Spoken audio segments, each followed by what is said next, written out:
Olá, estudantes, sejam todos bem-vindos à nossa aula de filosofia. E eu quero lembrá-los do que a gente tratou na aula passada, que é sobre o conceito de beleza. Vocês sabem que muitos filósofos procuraram entender o porquê que nós achamos algumas coisas belas e outras coisas feias. Ou seja, será que esse conceito de beleza é algo universal? Na própria aula passada, a gente viu pelo exemplo da fábula da coruja e da águia que cada um tem o seu entendimento sobre beleza e que existem algumas coisas que influenciam a gente nesse processo de definir o que é belo e o que não é belo. Na verdade, no caso daquela fábula, a, a relação entre mãe e filhos fez com que a mãe descrevesse os seus filhotes como as coisas mais lindas desse mundo. No entanto, aquele ente que estava fora da família, fora desse sentimento, avaliou, olhando para os mesmos filhotes, de uma forma diferente. Então, o conceito de beleza, ele tem a ver com uma percepção individual, dependendo do caso. Porque existe também padronizações em relação à ideia de beleza. Vou dar um exemplo. Se eu colocar aqui do meu lado Reinaldo Gianecchini, que é um ator famoso, considerado bonito por muita gente, e perguntar para 1000 pessoas quem é o mais belo entre nós, eu ou Reinaldo Gianecchini? Possivelmente, se eu pedir para 1000 pessoas darem sua opinião, eu vou perder feio. Provavelmente será um placar de 1000-0. Mostrando que a ideia de beleza também tem a sua universalidade. Existem padrões de beleza que são considerados dentro de uma sociedade como sendo aceitáveis, como sendo de fato o que define a relação entre a beleza e a feiura, vamos dizer assim. Em uma outra cultura, pode ser que a gente tenha um outro resultado, talvez a gente tenha algo mais equilibrado. Não sei. O que você acha? Você acha que existiria em alguma outra cultura uma ideia de beleza diferente? Imagine aí, por exemplo, a sociedade do Japão, onde as pessoas têm um olhinho predominantemente puxadinho. Será que o padrão de beleza, principalmente falando da estética do rosto humano, é diferente para eles? Para a gente tem às vezes até o mau gosto de dizer, eles são todos iguais. Porque para nós, quando a gente enxerga uma sociedade inteira com as mesmas características, visto que a gente vive num país de tantas diferenças, de cores e de jeitos e de olhos e de cabelo e de cores de pele e assim por diante, a gente se estranha com uma sociedade inteira de pessoas de olhinho puxado e tal, e a gente tem uma impressão de igualdade. Mas será que entre eles não conseguem perceber claramente a diferença e definir os seus próprios padrões de beleza? Pense mais sobre isso. Eu quero trazer para a nossa conversa um homem que nasceu em 1225 na Itália, chamado Tomás de Aquino. É importante trazer esse filósofo para a nossa conversa porque ele tentou entender e tentou conceituar a beleza, o que é belo e o que não é belo.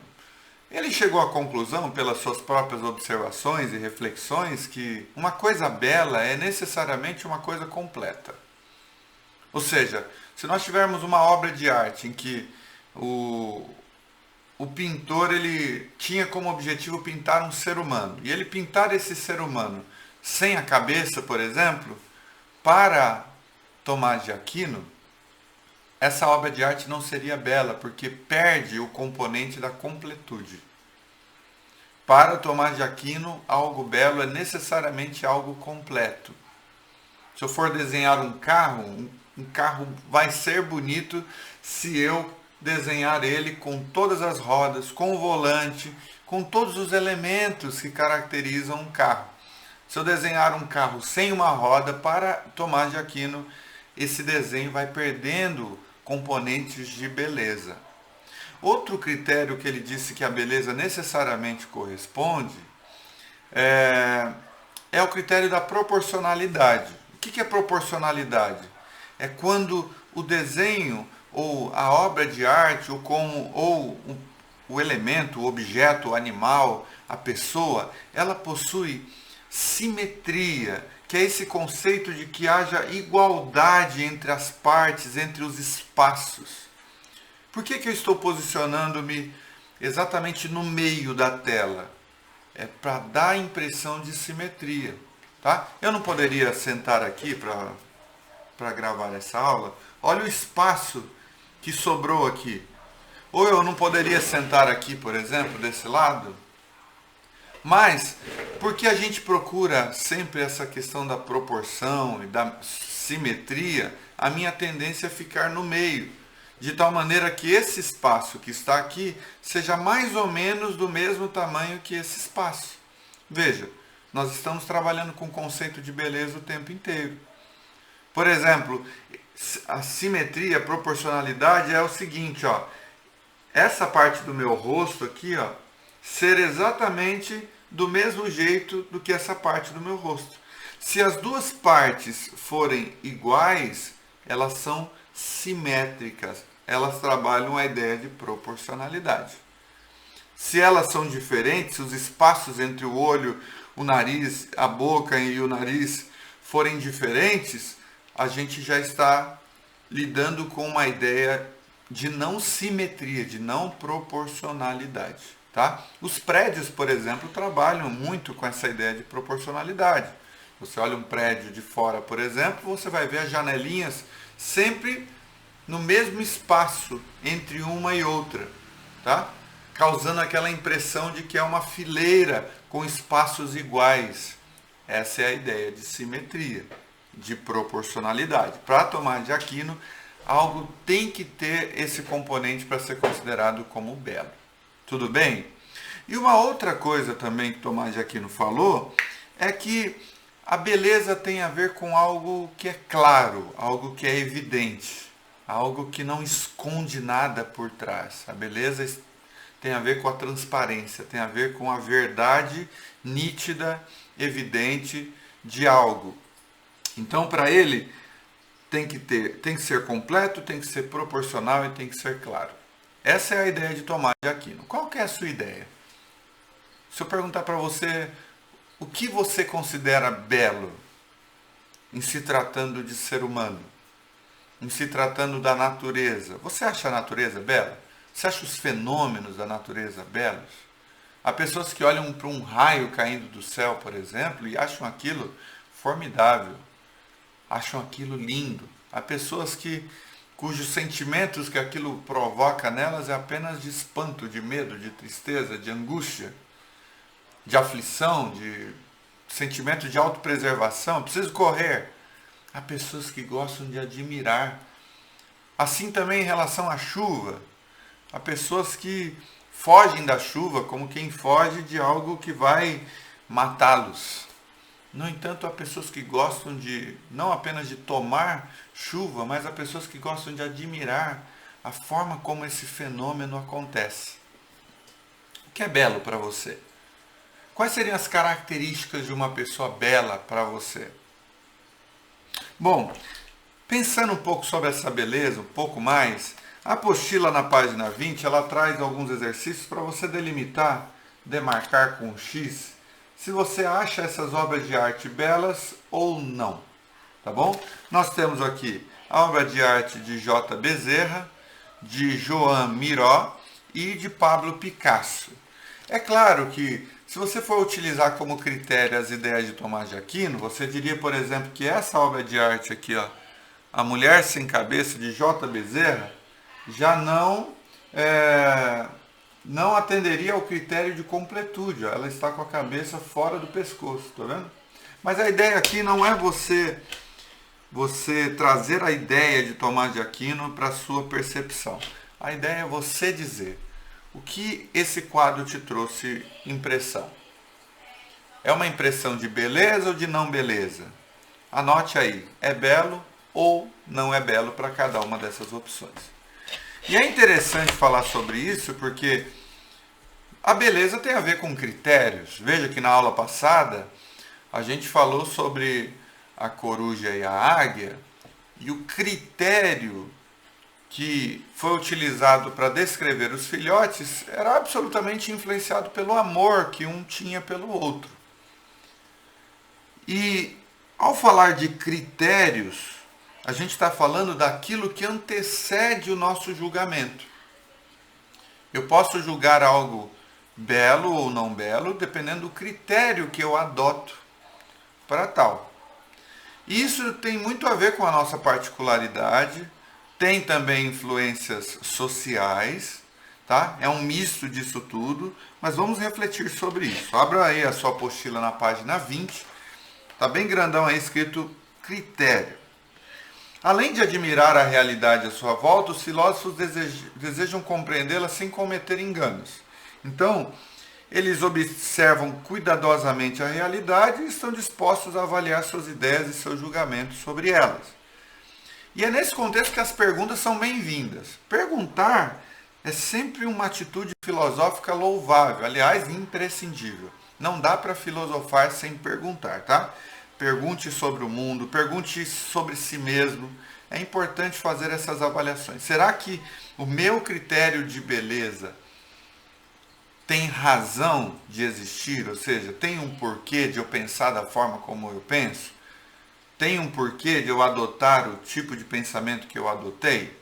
Pense nisso. E para responder às suas perguntas, os filósofos utilizam critérios, que são como regras para orientar opiniões e escolhas. Um critério é o que consideramos para julgar, avaliar, distinguir e classificar as coisas. Por exemplo, se eu tenho uma pessoa que eu vou fazer um julgamento sobre ela, necessariamente eu vou utilizar de critérios. Critérios. Imagina um juiz que está lá avaliando o caso de um assassinato. Uma das partes é a parte da vítima, que foi assassinada. Então é o advogado da família, do ente que morreu, que está dizendo, olha, ele foi cruelmente assassinado por ela, porque e nós queremos a condenação do assassino. E nós temos o advogado do assassino dizendo o seguinte, não, eu agi em legítima defesa, ele me bateu, ele veio para cima de mim, e como um reflexo eu acabei assassinando, eu acabei revidando, eu acabei matando. O juiz terá que avaliar os critérios para fazer esse julgamento. Eu vou julgar essa pessoa que matou inocente porque foi em legítima defesa? Ou há indícios dentro do crime para supor que não há, para deduzir que não há essa legítima defesa, que esse assassino está falando isso apenas para tentar, de alguma maneira, se livrar da punição? Quais são os critérios? Critério para julgar isso, tá? Agora nós estamos falando do critério para a beleza. O que é belo, o que não é? Quais são os critérios que a gente pode utilizar? Só para entender um pouquinho mais sobre essa questão de critério, veja só que legal. Eu tenho aqui um recipiente com as minhas bolinhas e eu posso utilizar vários critérios para poder organizar essas bolinhas. Vamos supor que eu tenho aqui, supor não, né? Eu tenho 2 saquinhos plásticos aqui, ó. E eu posso escolher que critérios eu vou utilizar para organizar essas bolinhas. Por exemplo, eu posso utilizar o critério da cor.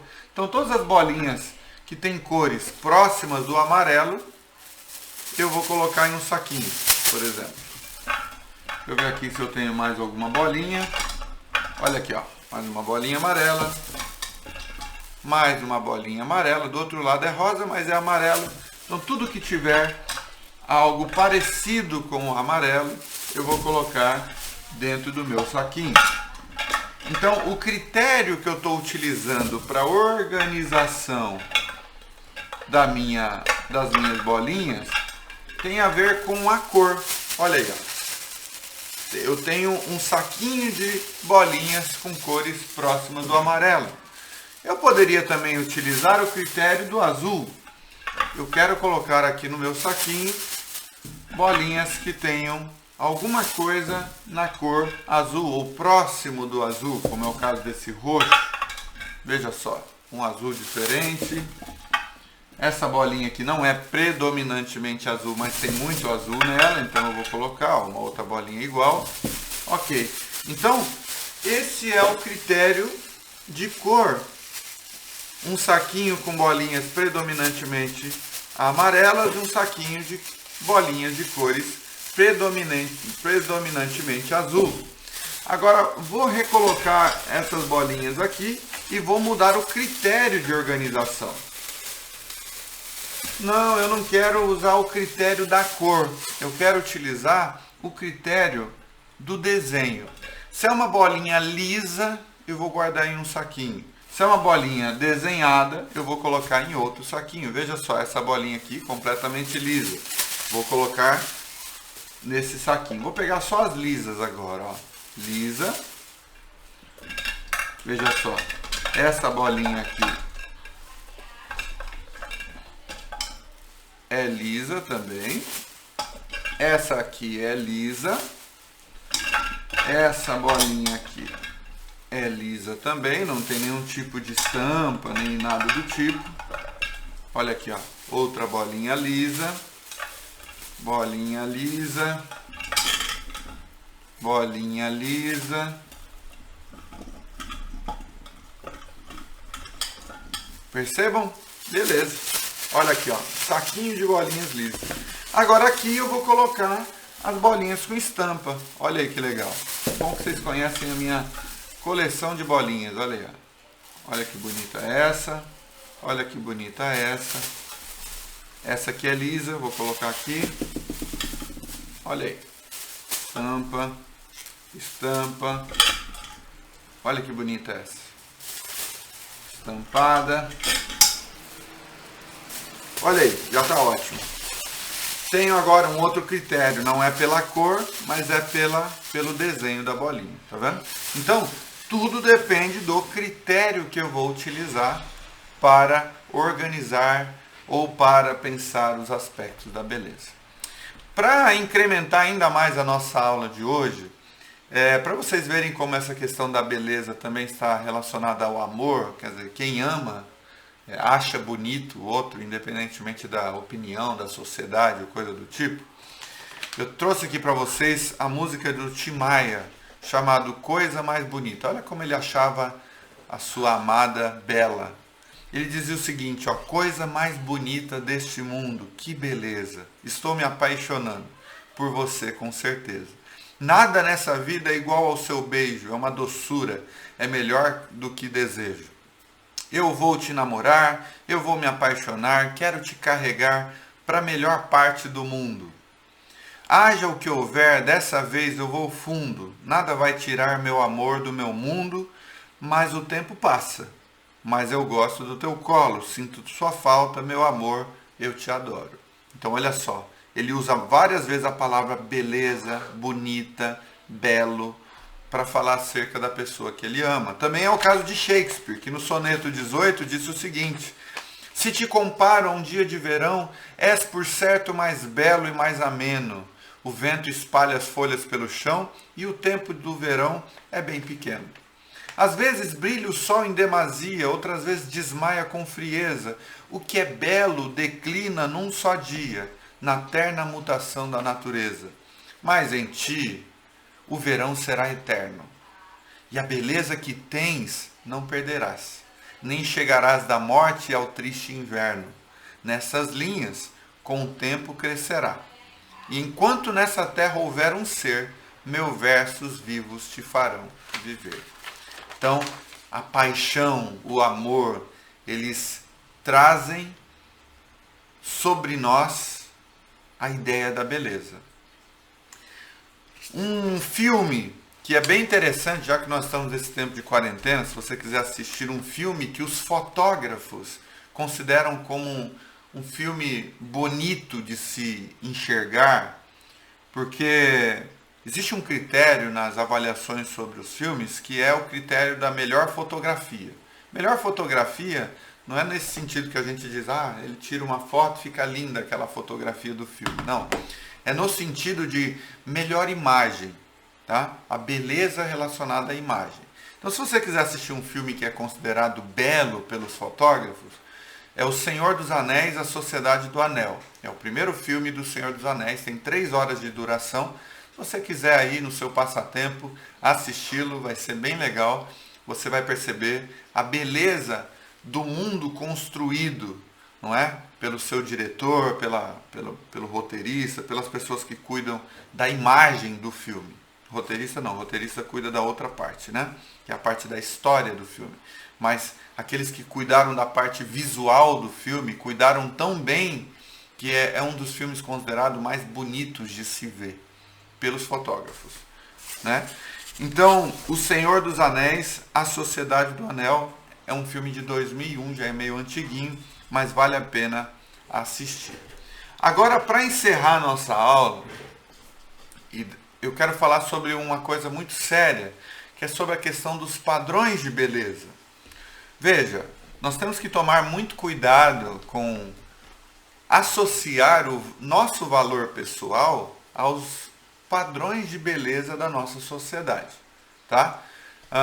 Pode ser que 50 mil, 100 mil pessoas ao meu redor me achem uma pessoa não bonita, uma pessoa feia, do ponto de vista estético. No entanto, eu tenho que tomar muito cuidado com a maneira como eu me relaciono com o padrão de beleza das pessoas. Porque ninguém escolheu ter a aparência que tem, ninguém escolheu ter a estética que possui. Portanto, eu preciso me amar, eu preciso gostar de mim e eu preciso me achar bonito dentro das minhas características. Não é problema o mundo inteiro achar que eu sou feio. É problema eu me achar feio. Eu não me considerar um ser humano bonito. Eu não gostar de mim, eu não gostar da minha aparência. E isso é um assunto muito sério porque há pessoas que, por lidar mal com essa situação do padrão de beleza do mundo, passam a se enxergar de maneira distorcida. Estou falando de uma doença que a gente chama de anorexia. Anorexia é um transtorno alimentar que a pessoa ela se enxerga de uma maneira tão distorcida, em geral ela se enxerga acima do peso sempre, de tal maneira que faz ela fazer exercícios físicos com exagero, faz ela criar dietas alimentares exageradas, faz ela às vezes induzir o próprio vômito para que esse alimento que ela comeu no almoço não permaneça no estômago e não faça ela engordar. São pessoas que olham para o espelho, apesar de estarem extremamente magras, elas se enxergam de uma outra maneira. É o padrão de beleza, é a ditadura da beleza. Então, tome muito cuidado com esse conceito, essa ideia que você tem sobre o que é belo e o que não é belo. Tome muito cuidado com isso para que você não se veja completamente tomado pela ideia de beleza dos outros e se torne um ser humano completamente infeliz por não se encaixar dentro do padrão de beleza dos outros. Por isso é importante você se amar, você se considerar, você se perceber e você se gostar. Essa é a dica que eu deixo aqui para vocês. Antes de passar para os exercícios do dia, não deixe de se valorizar. Isso é extremamente importante para você. Tá bom? Bom, os exercícios que eu quero que vocês façam para a próxima aula estão aqui na página 22. Tá bom? Essa questão dos critérios está na página 21. Então você vira a página 22. Você tem aqui esse quadrinho verde com algumas perguntas. Eu gostaria que vocês respondessem a essas perguntas, conversassem aí com a sua mãe, com o seu pai sobre os padrões de beleza e colocassem aí no seu caderno quais são as suas respostas. O belo está nas coisas ou nos olhos de quem vê? Uma coisa é bela quando ela é agradável, quando é agradável olhar para ela? O que é belo sempre desperta bons sentimentos? Ou é possível algo ser belo e despertar algo ruim na gente? Para uma pessoa ou uma coisa ser bela, É necessário que ela exista na realidade? A gente acha belo também aquilo que é imaginário, aquilo que é diferente da realidade? O que faz algo ser belo? Pense sobre essas coisas, tá bom? Registre aí no seu caderno e nós vamos conversar um pouco mais sobre isso mais pra frente, tá bom? Espero que vocês tenham gostado. Eu vou colocar também aí junto com essa aula, com o link da videoaula de hoje, também o link do trailer do Senhor dos Anéis, tá bom? Para vocês darem uma assistida no trailer, ver se vocês se empolgam aí e acabam assistindo o próprio filme, beleza? Façam os exercícios, eu estou à disposição de vocês aí para conversar no grupo do WhatsApp. Se precisarem de alguma coisa, se tiverem alguma dúvida, podem tirar, estou à disposição de todos vocês, tá bom? Um beijo para vocês, fiquem em paz, fiquem em casa, se protejam nessa quarentena e contem comigo para o que vocês precisarem, estamos juntos nessa batalha, tá bom? Tchau, tchau.